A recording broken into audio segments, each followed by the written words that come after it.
Hey there, welcome to LSAT Demon Daily. I'm Nathan Fox, that's Ben Olson. Together we're the founders of LSATdemon.com and our weekly podcast, Thinking LSAT. We got a lengthy two-part question here from a LSAT Demon student, Nikki. Thank you for your diligent email, Nikki.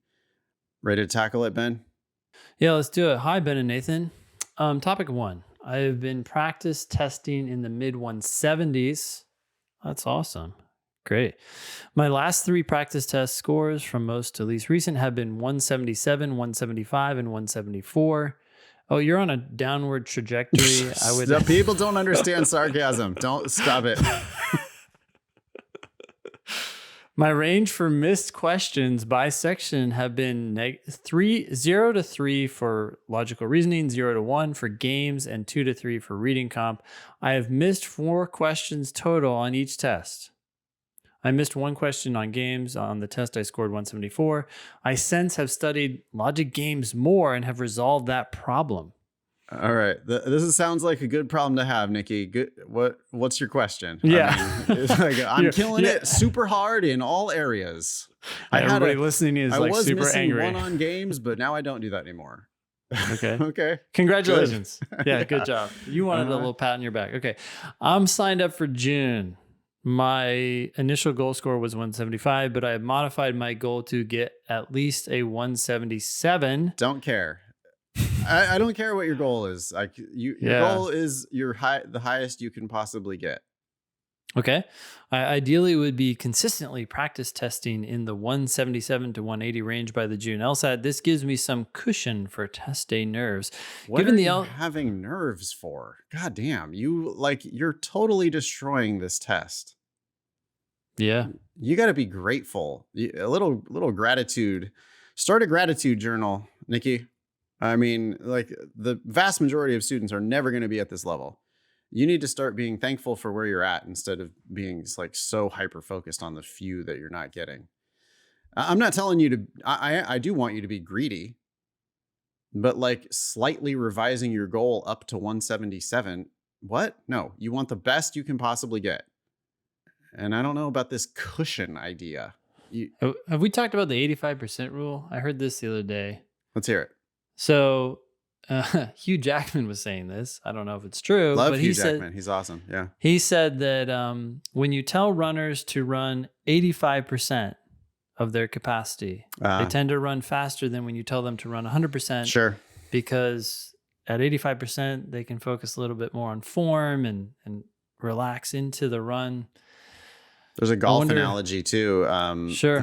You tell young players all the time not to take the club back so far. It's like, just try to make a smooth 85% would be fine. Like try, Yep. I think I always heard it growing up as 90%, but it's like, you want to play within yourself. Mm-hmm. And if like for me, if I ever try to take an 85% swing, if you video it, I'm definitely at parallel or past parallel at the top anyway. It's a full backswing, even if it doesn't. It's a full swing, yeah. I'm not trying to make a full swing. I'm trying to make a half swing, and then I just make like a perfect full swing when I do that. Yeah. It happens all the time where people, you try to lay off. It's like, well, I think 7-iron's a little too much here. Okay, well, let me hit an easy one. Like, because I don't want to go down to 8 because I know I can't get there with 8. I'll have to muscle up with an 8. So let me just hit an easy 7. And then you make the perfect swing and flush it and just airmail it way over the green. Because your easy 7 is like, no, that's your best 7. Yeah. Like maybe what you should have done is hit an easy 8. Like you thought you had to muscle up on an 8, but actually an easy 8 is going to go farther. Yeah. There's definitely something there. How does this come back to Nikki's question? Yeah. So it feels like she's trying to do that 100%, right? It's like, I got to get to 177, 180. Yep. It's like, okay, just look, you're in the 170s. Just try to land it in the 170s and you'll probably land it in the very high 170s as opposed to forcing it. Okay. So what live online classes on LSAT Demon would be most beneficial for me to attend? Well, I mean, my expert level logical reasoning class is called Double Black Diamond. Yeah. That happens every other Thursday. We just do all the hardest LR questions that anybody encountered throughout the week. It's fun. It's a bit of a high wire act. I teach those questions without seeing the answers. I try to like honestly grind my way through them, but it's hard when it's all the hardest ones that all of our tutors and all of our students in the entire demon came up with throughout the week. It's just like, oh God, here we go again with all these real nasty ones. That one would be good for you. But really, my classes, besides that one, my classes tend to be all levels, but I love engaging with the very highest performers. So come to any of my classes. I imagine, Ben, you feel the same way, that a real high scorer would be perfect in your class. Yeah, I don't know. Actually, I'd be curious what people think when they come to my class. I'm always open to feedback, but oh boy, there are a lot of good classes. It's crazy. I could even see you benefiting from some foundation classes on occasion, just like explaining, like sometimes there are things that we assume we know that we don't know. I mean, I think in general, it's not going to be as beneficial as the higher classes, but yeah, I don't know. I would echo that a little bit. Teaching is the best way to learn. Yeah. And so really in any of our classes, the more you participate, the more you're going to get out of it. You can participate in the chat. The chat is like this super vibrant learning environment. I never would have anticipated how good the chat is in Zoom. It's probably one of the reasons why our student achievement has exploded since we moved everything online. I mean, like, hey, live classroom instruction sucks compared to Zoom. It sucks. It's not like Zoom is almost as good. Zoom is way, way better than live classroom instruction, y'all. It's so much more efficient. And the chat is a huge reason why, because the chat gives you this environment where both publicly and privately, you can engage with us, you can engage with each other. People just dump questions. I'm going off on some rant about whatever, and somebody else is like, oh, but I wanted to ask about this. Then meanwhile, 5 other students pile in the chat to answer that question.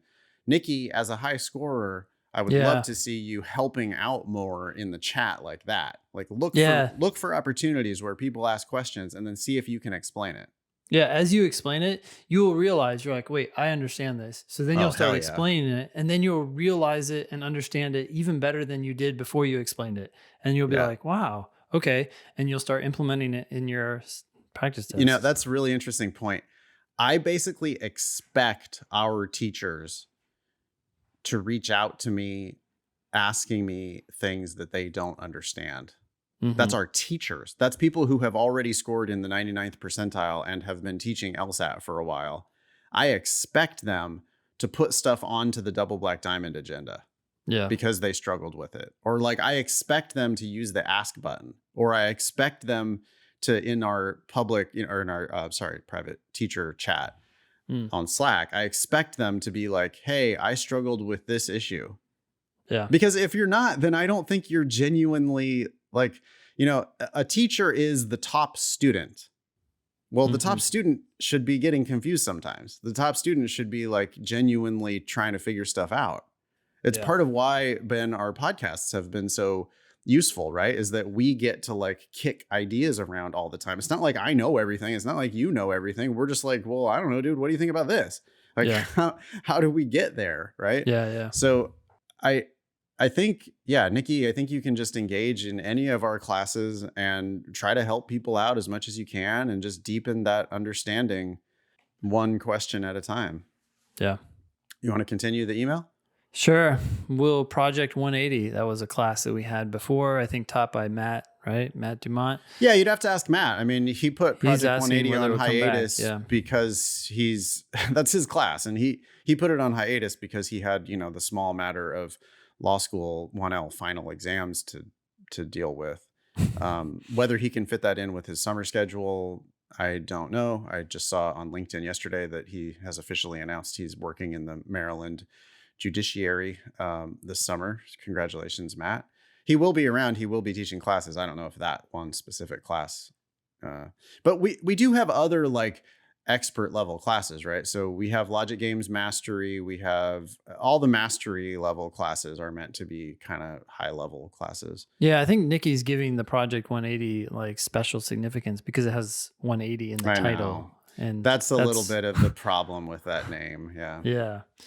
All classes, by the way, are helping you try to get the best possible score. So anyways, her next question, assuming I have access to classes that occurred prior to me signing up for LSAT Demon, should I go back and review the Project 180 classes? You certainly could. That's the thing. If you have live, you have access to all previous live classes that were recorded.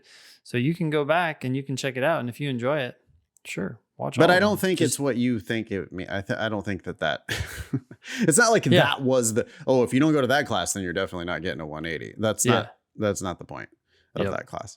No. Okay. But you certainly can go back and find any classes you want and, binge them if you want. Yeah. And if you're still, you're missing 0 to sometimes 3 on logical reasoning. You're not that good at logical reasoning. I would go back. There's a whole shit ton of my double black diamond logical reasoning class. If you really want the expert level LR, that's where to find that. 2 to 3 on reading comp, I would go look for reading comp help. I mean, I would watch Becca's old classes on reading comp or go to her live classes right now on reading comp. We're the Netflix of LSAT. It's true. Binge. You can just binge the shit out of the classes that are really working for you. So try different stuff, see which ones work for you. I do think there is something about the live classes online. It's weird, right? Like, I know that I could do yoga anytime I wanted in recorded content. Yeah. I have access to unlimited. I mean, everybody has access to unlimited recorded yoga classes. You could do them anytime. And sometimes I would, but I also really like the sign up for a live online class, like having a commitment of like, well, I'm not doing it right now, but at 7:30, I'm doing it. Yep. And then at 7:30, sure enough, I'm there on my mat, doing the thing. So anyway, some combination of those things. You can self-study your way through the recorded classes, or you can register for live classes and have a little commitment device that way. Yeah. Nikki continues, one thing I'm starting is meeting with an LSAT study group of about 10 people on Discord once a week. We plan to review 2 practice tests together each week leading up to the June LSAT. The group has students of multiple LSAT score ranges from the high 170s to the 150s. I hope that discussing and explaining questions will help me increase my comprehension. It will. Good. She continues, how many practice tests should I do in a week? I do 1 section at a time, but usually end up powering through 3 sections from 1 test in 1 sitting. Okay. I mean, do you have time to do that and review them carefully and thoroughly? If so, I don't see a problem with doing 1 to 2 tests a week. Do you have any other suggestions for improving from the mid 170s to the high 170s? Yes, but it's the same advice as how do I get from the low 170s to the mid 170s. And it's the same advice as how do I get from the high 160s to the low 170s. It's the same advice as how do I get from the low 140s into the mid 140s. Yeah. It's the same advice at every level, Nikki. 1 question at a time. 1 question at a time. There's not magic. You're missing questions. Why are you missing those questions? Yeah. What is it about the right answer that makes it right? Why didn't you pick it? How do you avoid making that mistake next time? What is it about the wrong answer that makes it wrong? Why did you pick it? How are you going to avoid making that mistake next time? Doing section after section after section and half-assing your review is not nearly as valuable as doing 1 question and thoroughly reviewing it and really understanding it. I have a feeling that right now it's just kind of human nature, people in the 170s, and they just want to see that 179 or they want to see that first 180. And then they just tend to just test after test after test after test. Yeah. And half-ass the review, I think, is inefficient. So I would just got to go deeper on fewer questions. That's our constant advice. Yeah. I was listening to this thing about Tesla's self-driving cars. Yep. They have 8 cameras, supposedly. I don't know if this has changed since I watched this video, but they have 8 cameras gathering information all at the same time. And one thing that they're trying to do to train these cars is they take the video clips from these 8 cameras, and then they go in and a human will tag I don't know how many things, but it sounded like dozens, if not hundreds of things in that video clip, right? And they're essentially teaching the the algorithm like, hey, these are things and this is what it looks like.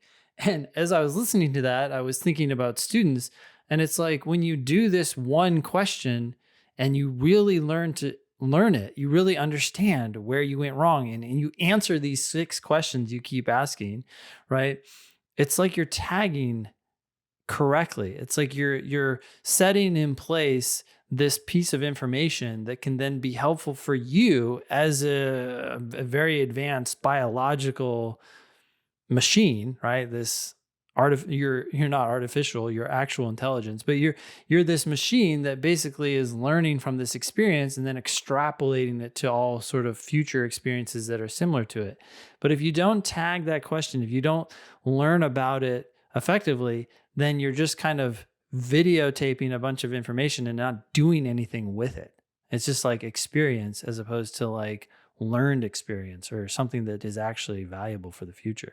Okay, let's see what you think about this next little bit that so Nikki's going to go in now to a reviewing method that she has used.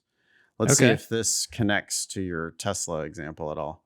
The purpose of this is to hopefully give LSAT Demon listeners an idea for a reviewing method that I use. I've listened to about 10 Thinking LSAT and 30 Demon Daily episodes. I have not yet heard you two discuss this approach. I'm referring to strategically flagging questions for later review. While taking a practice test, I flag any question that I had to go back to the passage to answer that took me long. Okay. That took me longer than ideal to answer. I don't like that either. Or that I was unsure of in any way. That I kind of get. Yeah. So sorry for constantly interrupting, but go ahead. You're going to have to go back to the passage sometimes. I mean, you do for sure. There's some very detailed. There's nothing wrong with that. Yeah. It's just if you're doing it every time, that's the problem, right? Right. But it's not called reading memorization. It's called reading comprehension. Most of the questions are about the main point. Some of the questions, though, are about specific parts of the journey to get to that main point. And sometimes you have to go back to the passage to find evidence to support one of the answers.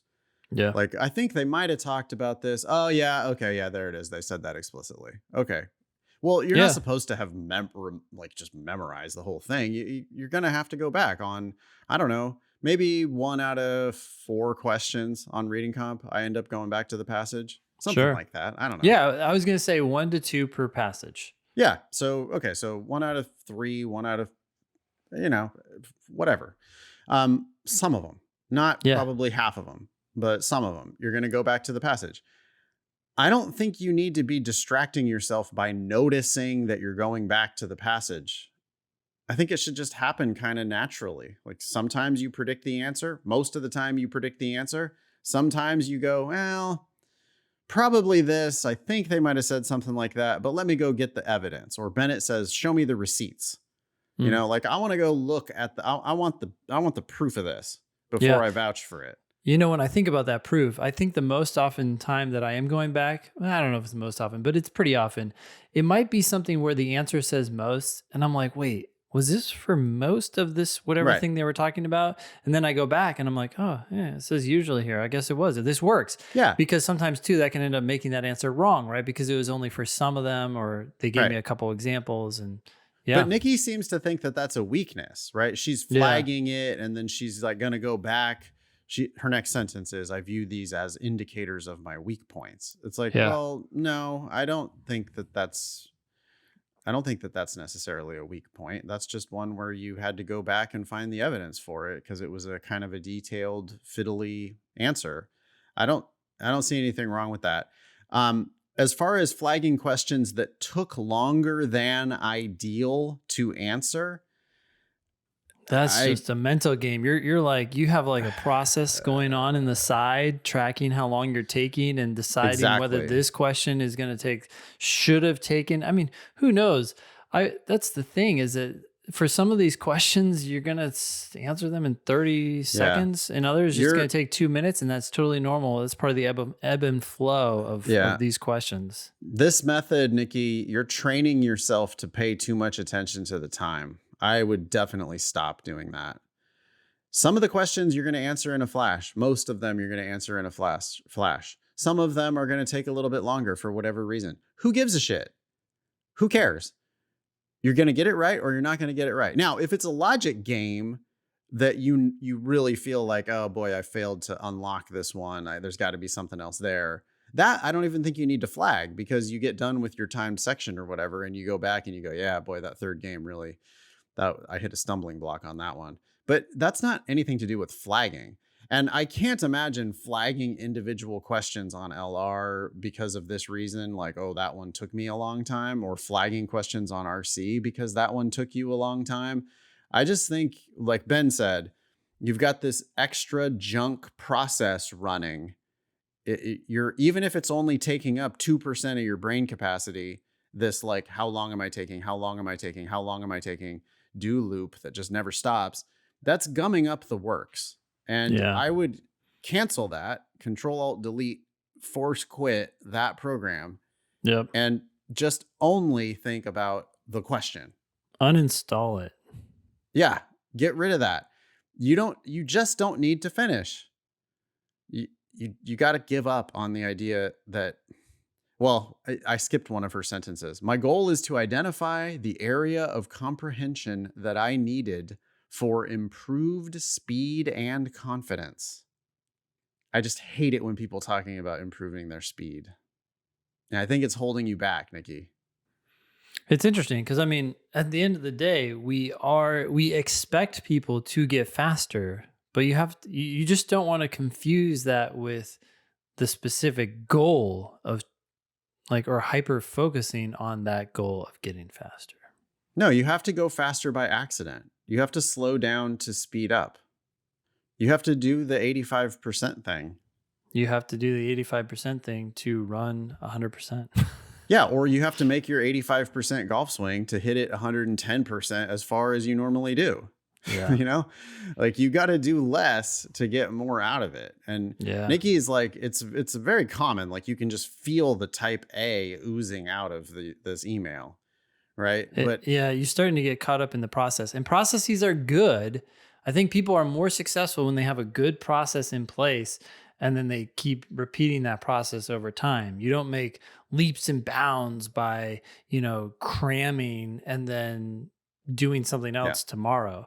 But you don't want the process to become the goal in and of itself, or to become overly technical or burdened by things you assume you need to do that in fact you don't need to do and are actually hurting you. I think your process has got too gummed up with totally. And you're not going to flag questions on your official test. So now you're like practicing doing a thing that you're not going to do on the real thing. And finally, my final objection to this flagging plan is that I am almost guaranteeing that you are flagging questions as an excuse for not understanding them.